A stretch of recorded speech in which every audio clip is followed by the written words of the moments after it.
And today's video guys, ipapakita ko po sa inyo kung paano po ako mag-ayos ng improvised cat litter box ng aking mga amo.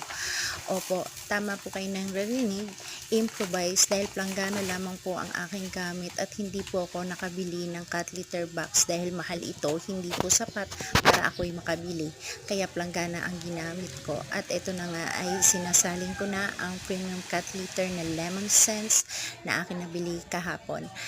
At yan, inilagay ko na nga sa tabi nila. Ang importante naman dito ay hindi sila magkalat ng kanilang mga poop. At dahil nga po kumakain sila ngayon, every 12 hours ko po kasi sila pinapakain, umaga at gabi lamang po dahil cat food naman po ito. Ganyan ko kamahal ang aking mga amo. Ayan. At naubos na nga. Thank you so much guys for watching.